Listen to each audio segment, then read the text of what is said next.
আজ দ্বিতীয় দিন আবারও ভোলায় বাস এবং সিএনজি শ্রমিকদের মধ্যে সংঘর্ষ হয়েছে। রণক্ষেত্রে পরিণত হয়েছে গোটা এলাকা। এ পর্যন্ত অন্তত ৪০ জন আহত হওয়ার খবর পাওয়া গেছে। এদিকে পরিস্থিতি নিয়ন্ত্রণে পুলিশ ও নৌবাহিনীর সদস্যরা ঘটনাস্থলে এসেছেন।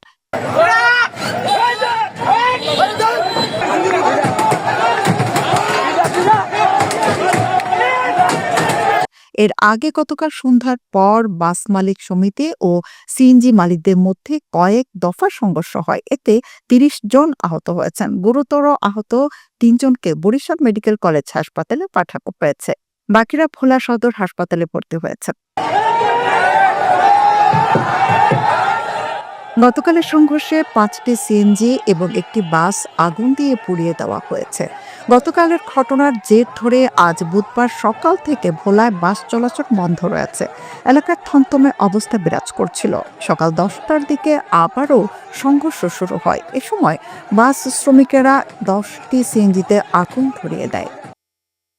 জানা যায়, গত কয়েক বছর ধরে ভোলা চরফ্যাশন ইলিশা সড়কে সিএনজি চলাচল করছে। এতে বাসের যাত্রীর সংখ্যা দিন দিন কমছে।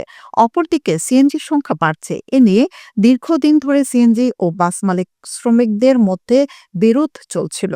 ওই বিরোধকে কেন্দ্র করে মঙ্গলবার সন্ধ্যা থেকে উভয় গ্রুপের মধ্যে ধাওয়া পাল্টা ধাওয়া এবং এক পর্যায়ে রক্তক্ষয়ী সংঘর্ষে রূপ নেয়। এখন ওই এলাকায় বিপুল পরিমাণ পুলিশ অবস্থান করছে।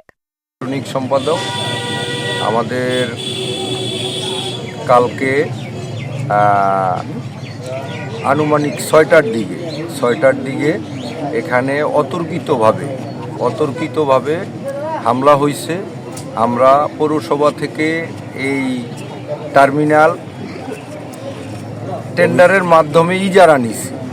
আমাদেরকে ৩ মাস পৌরসভা বুঝ দিতে পারে নাই। কালকে পৌরসভা আইসা বুঝ দেওয়ার জন্য আসছে, কিন্তু তারা আমাদেরকে সঠিকভাবে পৌরসভা বুঝিয়ে দিতে পারে না। যেহেতু পারে না, সেহেতু পৌরসভাই তাদেরকে উঠানোর জন্য মানে বারবার বলার পরও তারা ওখান থেকে সরে নেয়। আমরা দীর্ঘদিন যাবৎ এদের অশান্তিতে আছি। বাস মালিক সমিতির আমাদেরকে জেলা মহোদয় প্রশাসক আমাদেরকে রোড পারমিট দিচ্ছে ১১১ কিলোমিটার। তা এখন কথা হচ্ছে যাত্রী সুবিধায় যাবে, কিসে যাবে? যাত্রী অটোতে যাবে না বাসে যাবে না সিএনজিতে যাবে? এটা ওনাদের কেন মাথা ব্যথা? ওনারা অন্য জেলা থেকে বাস কিনাই না। ওদের যেই রোড পারমিট দেওয়া আছে গাড়ির, ওই বাসই নেই, ওই চেচিসও নেই, ওই ইঞ্জিনও নেই, বডিও নেই। অন্য জেলা থেকে বাস কিনাই না, এই নাম্বার প্লেট লাগায় চালাইতেছে গাড়ি। এখন এই বড় গাড়ি দুর্ঘটনা কইরা আমাদের সিএনজির উপরে দোষ চাপায় দেয় তারা। এটা কোন দেশে আমরা আছি? এটা মানে একটা দ্বীপ জেলা দেখা কি আমরা জিম্মি বাস মালিক সমিতির কাছে?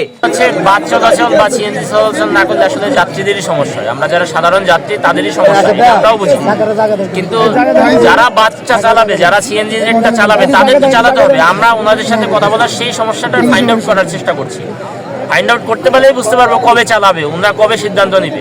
এখনো যেহেতু ওনারা আমাদের এমন কোনো কিছু জানাচ্ছে না, আমরা মানে নিশ্চিত করে কিছু বলতে পারতেছি না ওনারা কবে চালাবে, কখন চালাবে। আমাদের কাছে লিখিত কোনো অভিযোগ আসে নাই। লিখিত অভিযোগ পাওয়া সাপেক্ষে আমরা ব্যবস্থা নিব। আর কালকে এসপি স্যার, আমাদের এসপি সম্মানিত পুলিশ সুপার মহোদয় একটা কথা বলে দিয়েছেন যে কেউ আবেদন করুক আর না করুক, পুলিশ অন্তত তার নিজের জায়গা থেকে এর ব্যাপারে আইনগত ব্যবস্থা